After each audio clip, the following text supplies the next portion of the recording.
Hello everyone and welcome to today's webinar. I'm David Wright and I'll be your host for today's event, where we'll also be joined by David Bullivant a little bit later from Sunrise Software. Welcome David, it's nice to have you with us again today. Hi David, good morning. Yeah, good. And we're gonna speak in depth, I think, a little bit later when you come in on some of this stuff. So we'll speak later. Thank you, David. And Absolutely. Today's subject of the webinar is based on some recent research, SDI research conducted in conjunction with Sunrise Software, that covers the changing priorities and regeneration of IT service management as a result of COVID-19.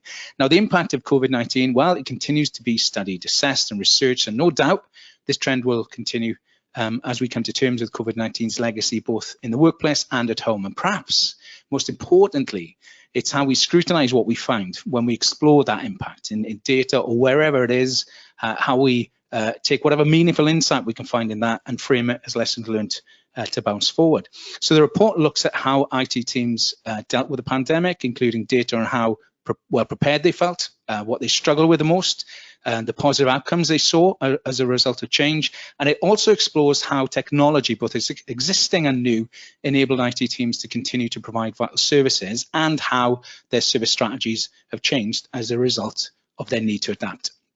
Now, the report not only provides an insight to how the priorities of support services have changed and what key trends we could see moving forward, but it also showcases the resilience and adaptability of key frontline people and IT teams and how they supported their customers.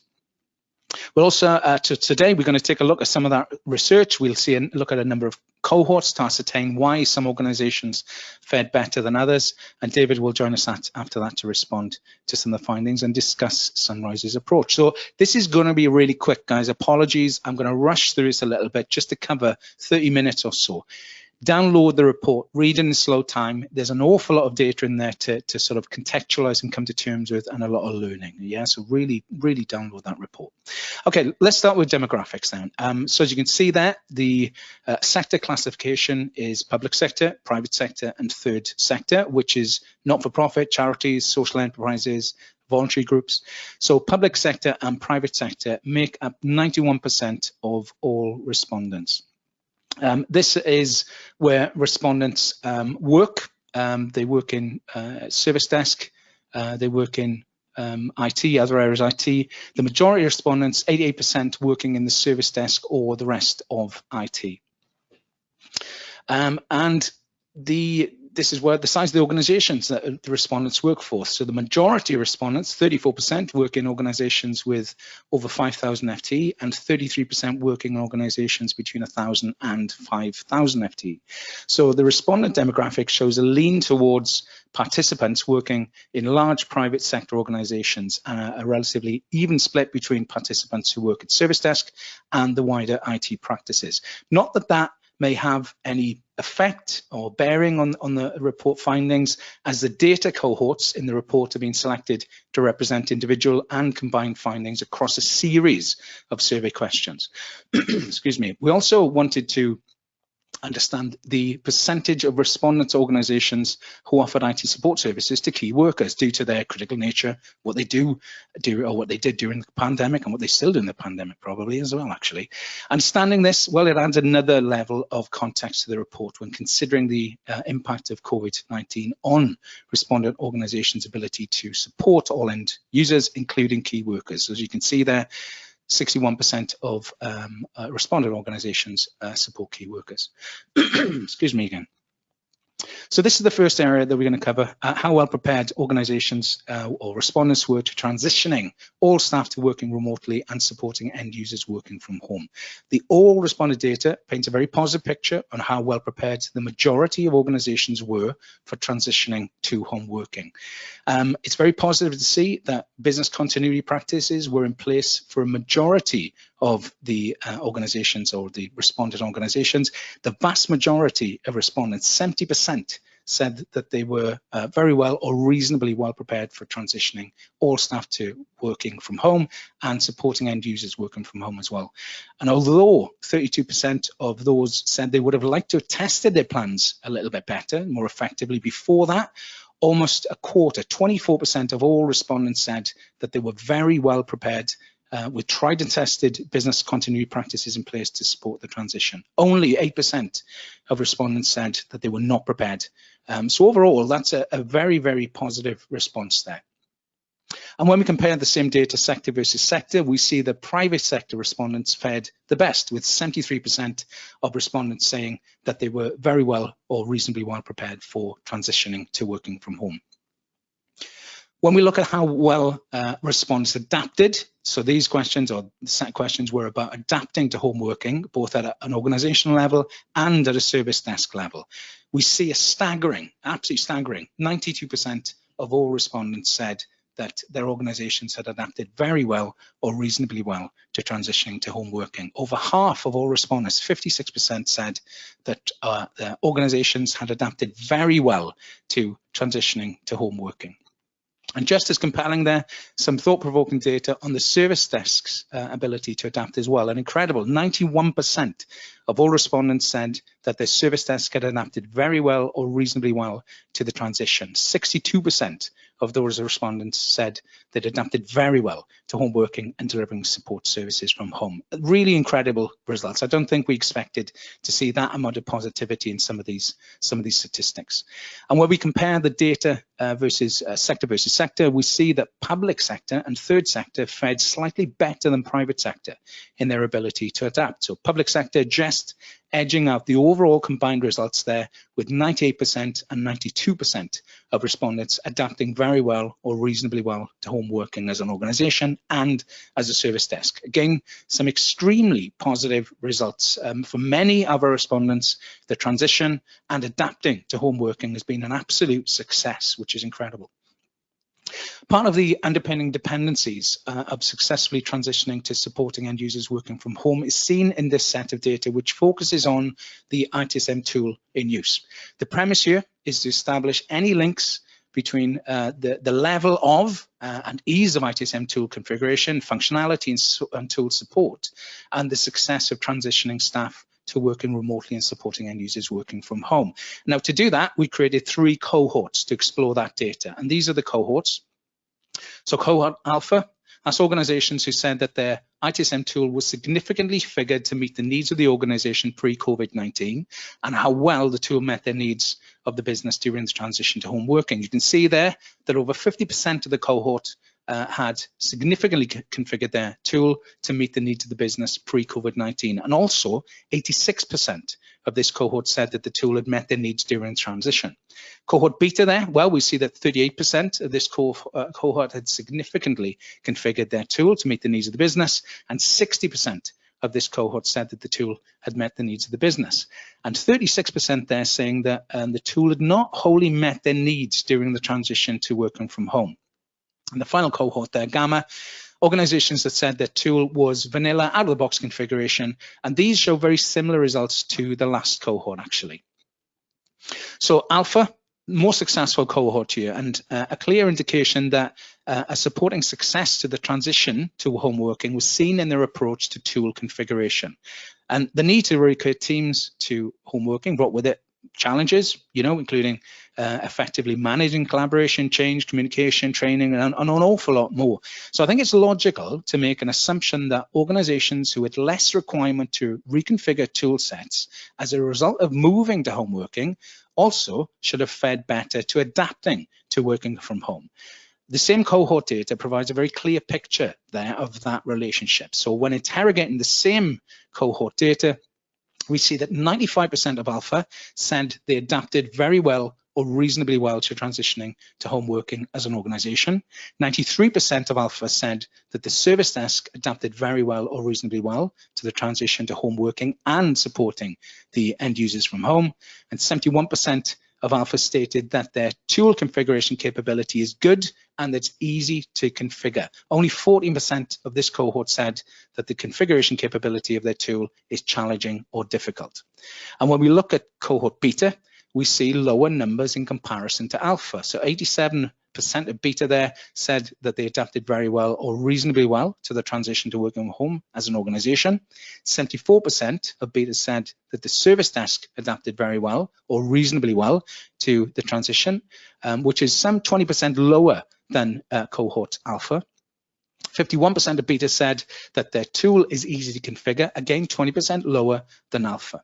And 26% of this cohort, which is a larger number again, said that their configuration capability is challenging or difficult. So what does all that mean? Well, it shows there's a clear relationship between how well organizations and service desks have adapted to home working and how easy their tool is to configure, which makes sense when considering the challenge, the challenges of working remotely in dispersed teams and how quick that happened. Finally, in this section of the report, some data on the level of satisfaction of ITSM tool supplier support services during the pandemic. 72% of respondents engaged with ITSM tool supplier or supplier partner support during the pandemic. And of those that required support, only 2% of respondents said that the tool supplier had not met their needs during the pandemic. And now that's an incredibly low number, taking into consideration the enormity of the impact of the pandemic, what it's had on supply chains, service supply chain, supplier ecosystems, and IT services.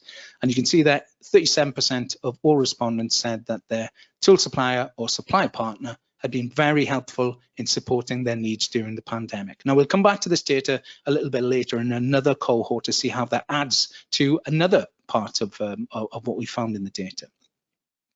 And when it comes to understanding the main challenges that were made, or changes rather, that were made during the shift to remote working and improving the efficiency of IT services, here are the top 5 responses that were made by the people who filled the survey in. So 59% said that processes were refined to make them more fit for purpose and more effective to support end users working from home. 56% said they implemented a configuration, a collaboration platform, which is a really big number when you think pre and post COVID. It's obvious, but it's a really big number. 39% said that they provided additional end-user training and knowledge articles to promote and encourage a more self-service serving end-user experience, and 37% said that they implemented or improved self-service capability. And finally, there 35% saying that they provided additional training or knowledge for staff to enable them to provide a more effective support from home, essentially. The report also includes additional data, granularity, and observations on this, and we expand on those slightly to list them. So it becomes more or less in the report pretty much a crowdsourced practitioner business continuity playbook, which is really worth a read. It's really interesting to see how people sort of prioritize on what they did to move to home working. And when we look at the sector versus sector info here, there are some interesting differences on how each sector prioritized. All sectors focused on implementing a collaboration platform and refining processes. However, public sector responses went into identifying training and knowledge for staff and end users, along with self-service as a focus, and private sector prioritized self-service and workflow automation and additional support channels. So there is a difference there. Public sector responses went into identifying training and knowledge for staff and end users, along with self-service as a focus, and private sector prioritized self-service, automation, and additional support channels. So if you look there also, which is really interesting, workflow automation didn't appear in either public sector or third sector top 5 selections. I found that really interesting, actually, where we are right now. The next section here is about service perception. Obviously service perception is pretty much everything, really, isn't it? So for a significant majority of respondents, COVID-19 was an absolute game changer, if you look at the data, when it comes to the perception of service in IT services. 65% of all respondents said that the business's perception of IT support improved directly as a result of the pandemic, 65%. And 62% said that end user perception of IT support improved as well as a direct result of the pandemic, which are incredible numbers. Only 4% of respondents said the business's perception of IT support got worse as a result of the pandemic, and just 6% of all respondents said that end user perception of IT support got worse again as a result of the pandemic. Now, when we compare each sector, we see that prior to the pandemic, private sector service perception was higher than public sector, with 26% of private sector organizations or respondents saying that they had a good perception, or their end users and organization had a good perception of service prior to the pandemic, and that didn't change. We also see both third sector and public sector service perceptions show significant increases as a result of the pandemic. As you can see there, 73% of public sector respondents said that the business perception of IT support improved, and 63% said that end user service perception improved. These are massive advances in service perception. And the third sector, you can see there, 79% of respondents said that the business perception of IT support improved, and 86% said that the end user perception improved. Now, these are, as we've mentioned, incredible statistics, especially when you consider how this change could be leveraged by service support leadership. The opportunity may be to ride this wave of perception improvement to help drive home the message of value IT support services create, and maybe even influence any shift away from historically being considered a cost center to now being considered as a value center. So some incredible results there. And as we consider what next, we wanted to understand what organizations are planning and how COVID-19 will reshape support strategies. We offered an open selection of key criteria, and the results show very clear areas of focus for organizations as they look towards 2022 and beyond. As a direct result of COVID-19, the majority of respondents said their main service strategy will now shift focus to shift left and enabling the self-sufficient end user, along with moving forward at the same pace as realized in the pandemic, being more agile and automating more processes. And as you can see there, 47% of all respondents said they'll be focusing on shift left and enabling the self-sufficient end user. 46% of respondents said they'll continue to move forward at the same pace and be more agile as a result of COVID-19. And 32% of respondents said that they'll be incorporating more process automation. Now, based on the findings and practitioner feedback in the report as well, COVID-19 can be viewed as an accelerant for much of what the industry's leading voices have promoted as good practice for many, many years, without seeing maybe the surge in take-up of those practices that COVID-19 has now influenced. We can also see in qualitative practitioner feedback that for many, COVID-19 has brought positive change, and that without COVID-19, some of that change may not have happened at all, or at the very least, it would have taken much, much longer to realize the same positive changes that we saw during COVID. When we compare the sectors, we again see some differences in priorities. All sectors are prioritized being more agile and moving forward at the same pace as a result of COVID-19. We also see private sector have again prioritized process automation more highly than public sector or third sector. And public sector and third sector are prioritizing shift left more highly than private sector. It's very interesting to see these differences so clearly evidenced in more than one survey question. The results here could pose other questions. You know, is private sector generally in a better position to execute automation strategies? If so, why? Or is public sector generally behind the curve on enabling the self-sufficient end user? If so, why? Now, granted, there's not enough granularity to back up those kinds of speculations in the report, but this data, if you read it, may raise a few eyebrows. We also wanted to take a closer look at the relationship between the level of preparedness for transitioning to working remotely and other data to identify why some organizations fared better than others. So we've seen this data earlier, but now we've created another 3 cohorts from this data directly. Again, there's more details on the makeup of the cohorts and the outcomes of this in the report. Okay, so there's 3 cohorts are Cohort Delta. So this cohort contains 70% of respondents who said that they were very well or reasonably well prepared for the transition to working remotely and supporting end users working from home. Cohort Epsilon, and this cohort is 22% of respondents who said that they were slightly prepared for the transition to home working and supporting users from home. And Cohort Zeta, and this was the cohort that contains 8% of respondents who said that they were not prepared for the transition to working from home and supporting end users. Now, this is a smaller cohort than the previous 2, which we have to take into consideration when correlating like-for-like results, but we did find sort of, you know, some outcomes there, right? So what did we find? Well, Cohort Delta had business continuity processes and technologies in place to support the effective transition of the business and support services to remote working. The majority of this cohort had significantly configured their ITSM tool to meet the needs of the business pre-COVID. Their tool is easy to configure, A high proportion of this cohort's tool functionality did not require any change in configuration to support their needs during the pandemic.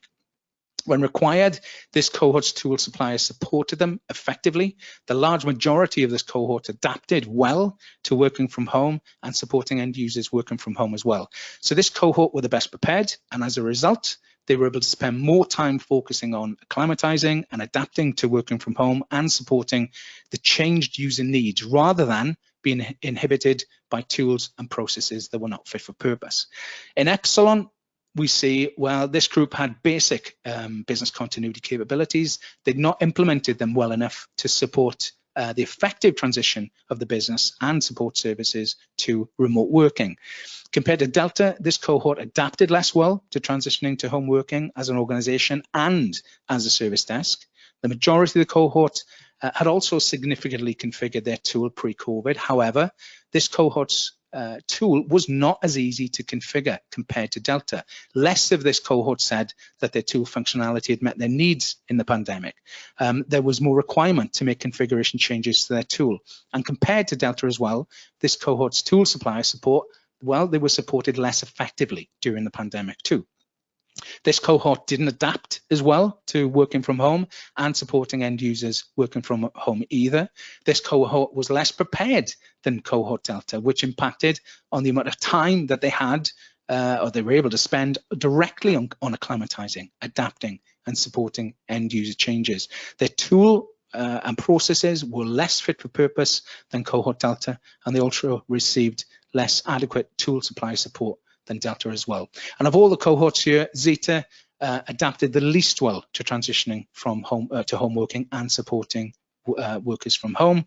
Their tool and processes were not fit for purpose. They received the poorest tool supply support of all cohorts as well. So this cohort, the least well prepared, that absolutely impacted on the amount of time that they had to spend directly on that acclimatization, that adaptation, and supporting end users' changing needs. So that's, you know, what does it prove, I suppose? Well, this data proves to a relatively high margin of error that there is a clear correlation between business continuity preparedness, ITSM tool functionality, and configuration ease of use, the level of ITSM tool supply support, and how well organizations adapted to home working. Now, that's an awful lot to take in. That's an awful lot to take in. I urge you to download the report and read that in detail, because we break it right down quite, in a granular way so you can contextualize that and take some learning away yourself. So thank you. That's an overview of the report. We realize it's been a bit of a sprint. I hope some of that sort of sunk in. As I've said, more details in the report. So we're going to hand over now to David from Sunrise. Welcome again, David. Plenty of food for thought there. Absolutely, David. Thank you very much for that. I think in many ways, it backs up a lot of points that was probably people's initial perception. But as you said, it's obviously interesting to see it, isn't it, in that kind of granularity, particularly the kind of the sector specific. You're absolutely right. What's interesting, David, right? We can all make assumptions and we can all say this is what happened. What's really interesting for me in this piece is the amount of data that we received, one, and how the data has backed up what we thought. Incredible, you know. So let's consider the relationships we talked about, David, between the business continuity preparedness, ITSM tool functionality, configuration, ease of use, supplier support, and how well organizations adapted to working from home. From a Sunrise perspective, how would you address those areas practically as a tool supplier? Sure. So we've just got we've kind of put down 5 key points really, which I'm just going to go through, David, just to kind of cover off, I guess, how we've interpreted the report. I think really we're kind of focusing on lessons learned from the COVID crisis. Ideally that your IT tool should support, we're taking this kind of a given that perhaps remote working is here to stay in some form or another. So I've just got kind of 5 key points, I guess, to go through, which is on the slide you'll see. I think the main thing, and we're kind of looking at the first 2 points initially, I mean, underpinning all of this, I think be prepared. That's obviously key. If you look at some of your results around configuration, sort of questions I think people should ask about their tool is, are you prepared to make essential changes quickly? For example, is it in your team's hands? Can you change it yourself? If it's not, if it's in the vendor's hands, do you actually know about a vendor's professional services, how much does it cost? What are their time estimates? Obviously, we talked a lot about having to move quickly. I think the Sunrise tip here would be keep your tech training up to date around your service management tool and all software, to be fair. And also as well, keep your software up to date. It's obviously easy in SaaS because most vendors will upgrade you automatically. If you are on premise, it can also be done though. You just really need to look at, I think, kind of like a rolling plan really, to make sure your software is up to date. So make it part of your kind of core change management in terms of regular updates, you know, for on-premise customers. The other area that I think came out as well in this kind of configuration, be prepared, was it should be easy to add other business areas to your system like it is with Sunrise to support what we would probably class as a second point on the slide, sort of enterprise service management. I think it's probably fair to say now is definitely the right time to scope additional service desks and integrations. You know, you can't do this too early. You know, it's better to be too early than too late, which I think some of the results show. And I suppose the final point there as well is really, can you make day-to-day changes easily and remotely with your ITSM tool?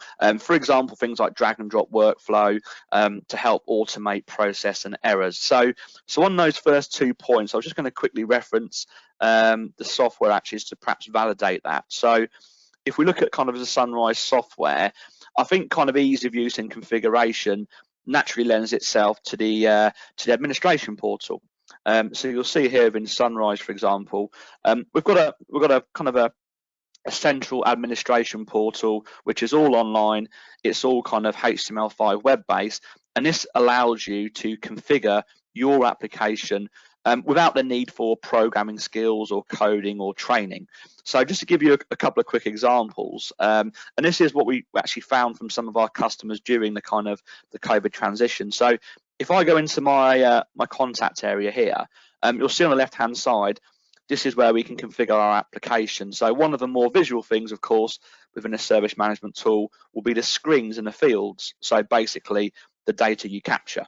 Now, if I just go to a view contact screen, it may be before COVID you weren't actually capturing you know, where are your workers working from. I mean, absolutely most people would link your end users to a site or a location, but obviously a user may have a location, but as we've discussed, there's a naturally big increase from working from home. So a very, very quick example for you, perhaps you decide that you actually need to capture if this person is a remote worker or not, but it may not actually be data that you're already recording. So here you'll see kind of the end user or contact details screen. Now, if I want to record something new, the idea here is I can just quickly go in and I can add a new field to capture this information. So I might decide actually I want to record, is this person a remote worker or not? Now, we can choose the field type, but for the purpose of this example, we'll use a Boolean field. So basically a simple field to say, are they a remote worker, yes or no? And if I click save, I guess that, you know, to answer the question, well, why would you want to record that? Well, obviously from a support point of view, that could potentially impact the application and, you know, the support that you give the end user. So what you'll see here is straight away, I've been able to just add that field. Once that's saved, that of course can now be accessed from within the system. So the purpose of that really is being able to quickly and easily capture that information. You know, it's perhaps information you never needed to record pre-COVID, but we can quickly and easily build that into our system. The other, I suppose, example that came across in the report around configuration. So if I go into an area like incident management, I think really drag and drop workflow and ease of configuration is key. So the example I was going to give here is something like a new starter process. So if we come in here, what we'll actually see is the process has a kind of like a Visio style view. So in our view, kind of configuration should be quick and easy. All of this can be changed and altered via sort of simple drag and drop functionality. So just a couple of quick points there really, backing up the first couple of areas on the slide.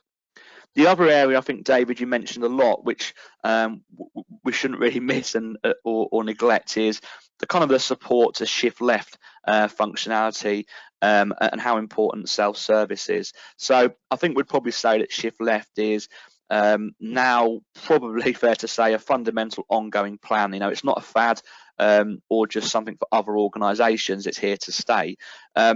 Now, different people will define it differently, of course, in terms of shift left.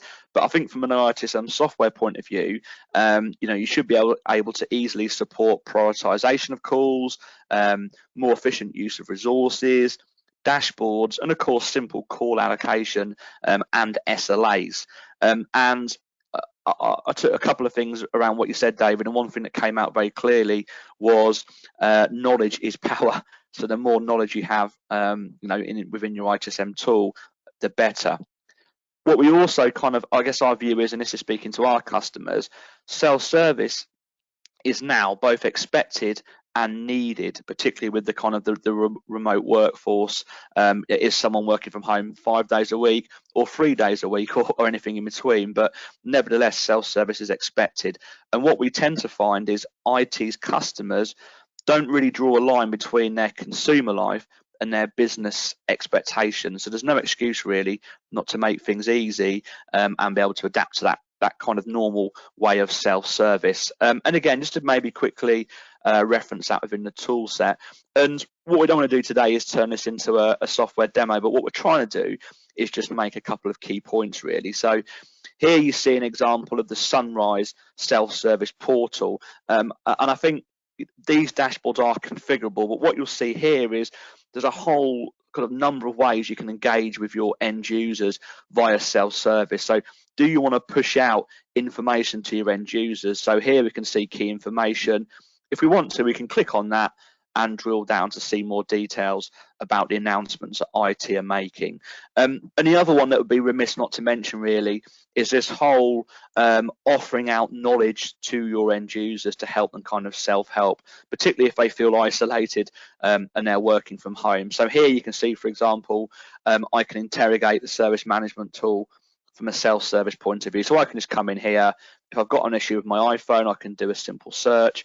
I can click on that, and then I can go to a specific knowledge article that may help me, which may contain images, embedded videos, formatted text, or of course links out to other support areas such as a vendor, third-party website, or of course you can add attachments as well. So they're the kind of couple of key things really that that kind of shift left kind of sort of bore out to us. Of course, you've got the standard things like being able to log new incidents and requests, and also of course check the progress of your requests, and things like more of a shopping cart type view where you can go in and see that information.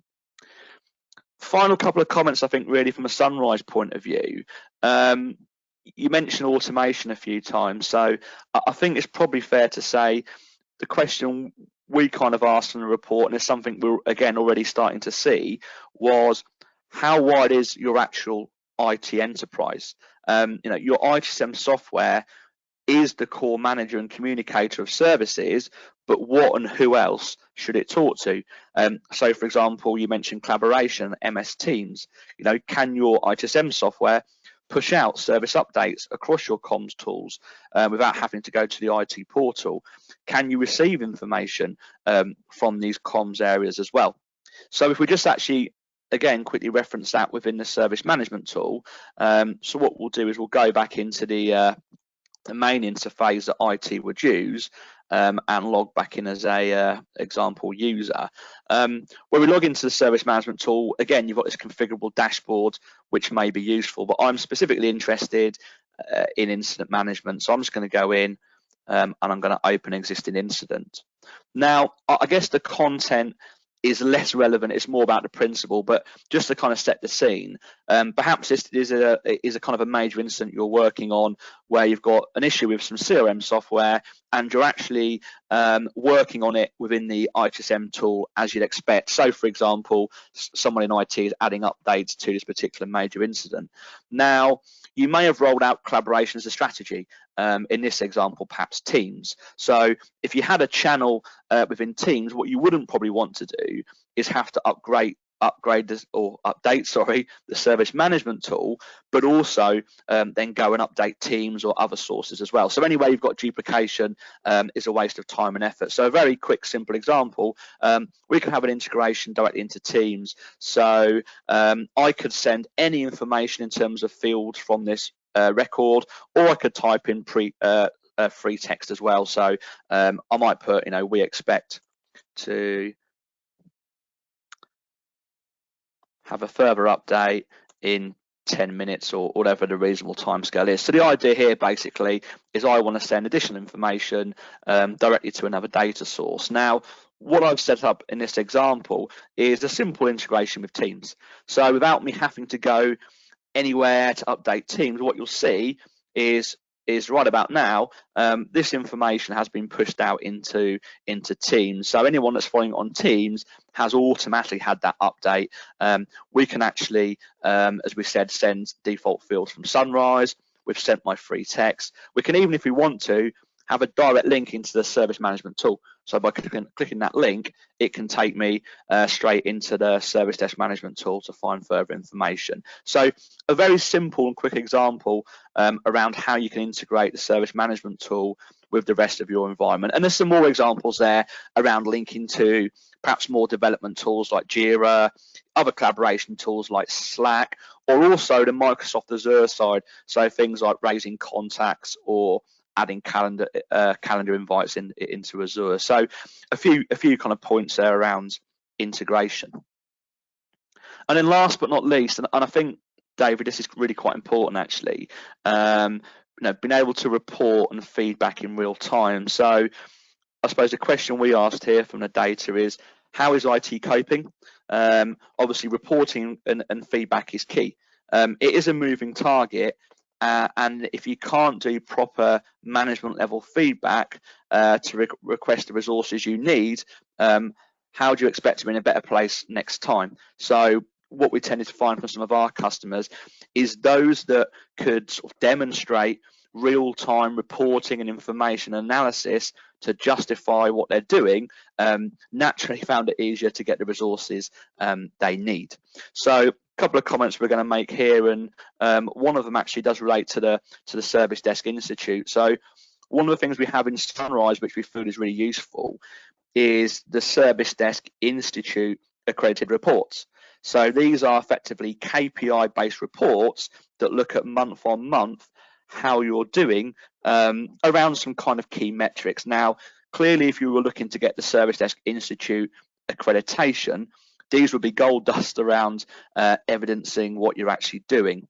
But even if that's not your driver, I think it's probably fair to say that with our customers, they're seen as some really good kind of KPI-based information. Now, there's nothing controversial here. It's kind of standard stats you would expect in terms of the measurement. So things like how many incidents and requests are you dealing with, average response time, average resolution time, first time fix rate, and customer satisfaction.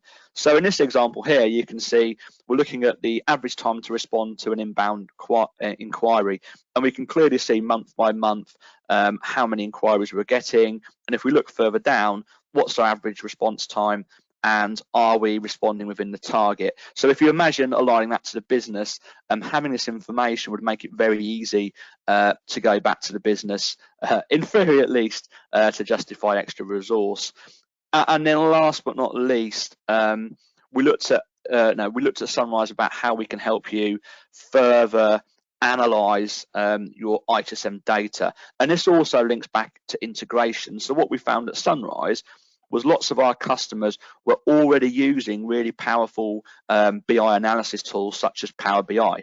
Now, lots of customers came to us and said, well, can we extract the data into Power BI and use it? And the answer, of course, was yes, you can. You can always extract the data from Sunrise, but we also wanted to look at what can we give people, because there's a couple of scenarios there. Maybe you haven't used Power BI and you want to, so you're looking for a starting point, or maybe you don't fully understand the Sunrise data, so again you're looking for a good starting point. So what we did, which has proved really popular, is we built not just a standard extract from Power BI in terms of integration, but also as well we built some standard charts and graphs within Power BI. So what you're basically seeing here is an out-of-the-box extract where immediately I can start to use the data captured within Sunrise and analyze it within Power BI. So here you've got kind of an operational overview. If we hover over it, it can provide further information such as a breakdown. We can again go in and look at a weekly analysis, and you might say, well, actually, why is this particular week low in terms of number of records? And using the power of Power BI, we can go in and ask it to actually explain the increase. So what it's doing now is it's looking at all of the Sunrise data and bringing back some stats. And this, in our view, is much further than what a standard ITSM software report would normally give you, because it's now saying to us, well, actually, if you want to understand the decrease, think about the actual priorities that the instance and requests were logged, or is the pattern around the call source, how are they logged, or perhaps more likely, what was logged, what was the category. So here you can see the different types of calls that were logged. So I think what you start to see there is how easy it is to be able to analyze the data and then obviously use that to justify your resources. So yeah, a bit of an overview there, David. They're the kind of key, I guess, the Sunrise key takeaways based on our experience of customers from the report that you've just been through. So yeah, hopefully that adds a little bit from the Sunrise perspective. Are we going to go and do some Q&A now, David? Yeah, that's great. Thank you very much indeed for that. And I think what I was trying to do watching that was trying to consider the elements that we've seen, which is really about the capability of the tool, ease of use, and I think we're seeing generally now a move towards, certainly in some of the Gartner stuff, and now in real life, that low code, no code stuff, the drag and drop stuff, the democratization of decision making, so people can do stuff very quickly, and certainly things like that dynamic knowledge and ease of use, man. Yeah, definitely. Yeah, we've got some questions then. The first one we've got there is from Claire. Thank you, Claire. Yes, you can download the report, and in fact, what I'll do, look, I'll move it on a slide, and hopefully you see my screen now. If not, Holly, could you change it over to my screen if possible? There's a link there where you can download the report. Let me just show you that. Thank you, Holly. Show my screen. There we go. Okay, so you can, if anybody listening now, by all means, just go there and download. Anybody who signed up for this had an option to receive it via email. So if you're one of those people who would have received it anyway, right? So I'll leave that there as we go through Q&A, so you guys can visit that and download as you like.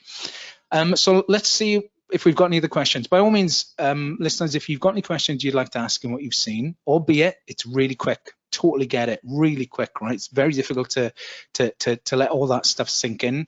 But if you've got any questions, please ask away. Let me see what we've got, David. Let's check. I'll need to go back to that for a second. Okay. This one's from Carl. What's the biggest lessons do you think to take away from these findings? That's a really good point. I think I've got my own personal considerations on findings, and we try to make that clear in the report. Certainly, if you look at the report, there's a section on like a playbook, right, which is really easy to lift and shift. So it's all the data that we've found. The practitioners have said, this is what we did, this is the order we did it in, this is why we did it. So you can just lift that out of the report and you can use that to whichever way you want. I think for me, the report speaks for itself on some of the findings there and why some of the cohorts did better than others. We try to make that clear. But what do you think, David? What do you think the biggest lessons are to take away from the findings? Yeah, that's a really good question, actually, Dave. And I agree with a lot of what you said. I think from at the highest level, I probably think the biggest lesson is to expect the unexpected. So, I mean, to give you some examples, if you take a step from something like moving to SaaS from on-premise, you make a case for it, push forward. Equally, most technology changes at the core will help your organization to be more adaptable and efficient. So yeah, I think really it is, the only constant is change, isn't it, really? So be prepared, and if you want to make a change in your organisation, now's the time. Really, don't wait. Make the case for it, make the change, and obviously you will see the benefit of doing that. Great, thank you. We've got another one here from Sarah, who asks, were any of the survey findings a big surprise? Or what did it? Yes, it's based on what. Well, I tell you what I thought was. I couldn't believe I said that in the beginning. The amount of positive, the amount of positivity around COVID-19. Now, let's be honest. It's been an absolute nightmare, isn't it? Right? And it's a very sensitive topic across the whole world. If you think about what it's meant to IT services specifically, I think certainly speaking to practitioners. And listening to how quickly things have changed and the positive nature of what they took from it has been amazing. And that's borne out in the research findings for me. It's very clear in there. And this isn't just a group one cohort. This is across the whole lot. So I think for me, I was really surprised to see how positive it's been as a catalyst, an enabler in some way, shape and form in organizations. What did you find, David? What was maybe the biggest surprise for you? Yeah, sure. I mean, I'd certainly endorse what you said. I think, the Sunrise view was, most of our customers, the IT team already had a good perception, which was great. And certainly, obviously, I'm slightly biased, I accept, but we like to feel that the software tools help with that. So at the highest level, I'd say, was the survey a surprise? Not really. We're already aware of lots of trends around automation and self-service of our customers. So we've been having these kind of conversations ourselves. And also, of course, Sunrise as a company, we've experienced COVID, so we had to adapt to remote working. So we've had to provide full support services and continue our development or remotely, which we've been able to do. I'm pleased to say, using the Sunrise tool. So, but I'd probably say, to be honest, David, it's just interesting to see the stats, really, and also as well, you alluded to it, the way public sector compares to private sector as well. Yeah. And again, from our listeners' perspective, I think there's a bit to take away from that as well. And certainly when we work with the different sectors, we see different things. Obviously, you'd expect that, but I see to see it played out that clearly in the report again was very interesting indeed. We've got one more. Again, if anybody has a question, please ask. Now's your opportunity to ask. I know it's difficult to ask a question, when you haven't maybe seen the report as yet. Automation. Next question is about automation. Questions about automation scenarios. What's the most common scenarios that you see? We've seen some of the data there about one cohort or one group of people, in particular private sector, and their approach to automation as a priority in what they're going to do next. And we've seen in other bits of the data, other sectors, that it's not as a priority. And I was really interested in that as well, really interested in it. And it's not in just one survey question, it's across a couple. So again, download the report, have a little look at that. Automation scenarios, David, what are maybe the most common automation scenarios? Sure. So I think sort of beyond the kind of shift left, so moving people to self-service and the kind of the call escalations and handling and that automation, to a certain extent that's a given because those automation processes have been around for a while. But I suppose, to answer the question directly, probably the most common one would be the kind of the new starter onboarding automation scenarios. And I think the reason behind that is it's obviously a common repeatable process, but it also impacts across all departments. So whether you support IT or facilities or HR, of course, it's a common process. And the opposite of course is true the lever process as well. So I think, yeah, to put a sort of a wrap around it, the most common automation scenarios we tend to see is sort of new starters and onboarding, and the opposite as well, the lever process as well. So they're the ones that we come across the most, I think. Yeah. But to be honest with you, if we talk about automation, anywhere, what we are finding, this is sort of genuinely within the tools, anywhere where our customers are sitting there doing repetitive steps, so they find themselves thinking, I've done this before, it could be a starter or a lever, but it could just be a add, remove, change request. Anywhere you're doing the same thing again and again is an opportunity to automate, to be fair. Good. Okay. Okay. Well, I think that's pretty much it. We've not had any more questions come through, and we're pretty much on time, really, which is great. So as you can see there, you can download the full report there using the link. We'll also be sending the report to our listeners today. So the ones who have opted in to getting that information